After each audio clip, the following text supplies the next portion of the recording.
Bienvenue. Aujourd'hui, on se plonge dans le passé de François Mitterrand, mais sous un angle un peu différent, celui proposé par une analyse de la chaîne Triptyque. Oui, une analyse qui, disons-le, met l'accent sur ce qu'elle appelle des contradictions, une sorte d'histoire cachée. C'est ça, elle oppose vraiment l'image du président socialiste à ce qu'elle décrit comme un engagement de jeunesse très à droite et même son rôle sous Vichy. Et cette source suggère une dissimulation quasi systématique, en commençant, assez curieusement peut-être, par sa santé. Ah oui, justement, la vidéo attaque fort là-dessus.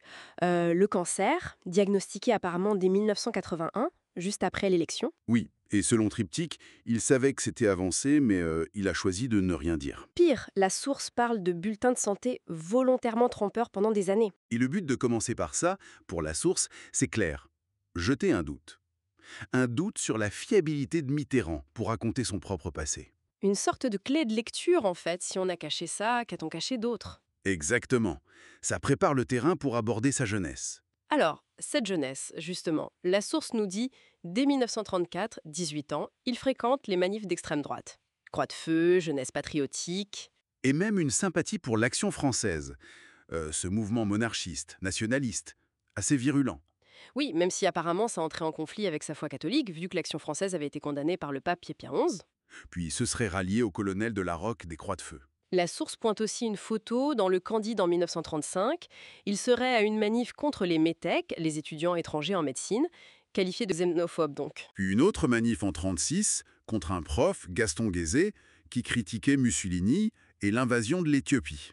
Et là, l'interprétation de Triptyque, c'est penchant fascisant, colonialiste. Il aurait aussi écrit pour l'Écho de Paris, un journal. Conservateur, anti-front populaire, oui. Ce qui est frappant, c'est que la source ne dit pas erreur de jeunesse. Non, pas du tout. Elle présente ça comme de vraies convictions de l'époque. D'où le contraste saisissant avec le Mitterrand socialiste qu'on connaîtra plus tard. Ensuite, la guerre. Mobilisation, capture en 40, prisonnier en Allemagne. Et là, la source note que ces lettres de captivité, pas de trace d'antinazisme. Hmm. Et puis l'évasion, en décembre 41, Mitterrand a parlé de 600 km à pied. Oui, une image forte. Très forte. Mais la source souligne le manque de détails sur l'évasion elle-même. Ce flou, pour eux, est suspect. Quand il y a du flou, c'est qu'il y a un loup, cite la vidéo. Ouais, Ça laisse planer un doute sur l'héroïsme de l'acte, en gros. voilà. Et après l'évasion, début 42, il retourne où? À Vichy. Et là, selon Triptyque, il admire Pétain. Une lettre le décrirait comme magnifique, une statue de marbre. Carrément. Il travaille ensuite pour des organismes de Vichy, la Légion des combattants, puis le commissariat au reclassement des prisonniers. Et une autre lettre citée d'avril 42 où il préconiserait des milices contre les ennemis intérieurs. Le point culminant de cette période, selon la source, c'est la Francisque, reçue au printemps 43. Ah oui, la décoration de Vichy.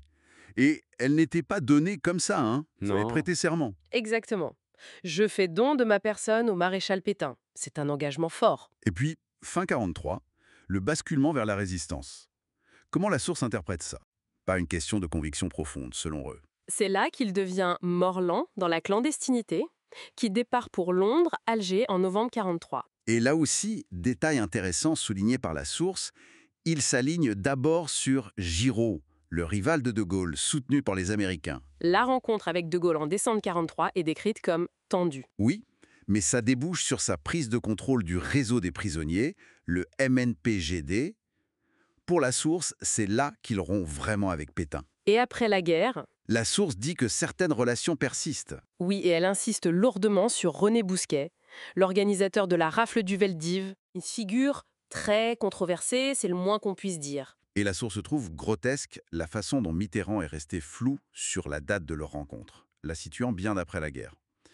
Pour Triptyque, c'est une preuve de malhonnêteté, pour masquer une relation nouée sous Vichy. Bon, si on résume la perspective de cette source, triptyque, on a un schéma de dissimulation qui commencerait avec la maladie, puis couvrirait la jeunesse d'extrême droite et l'implication à Vichy. C'est ça.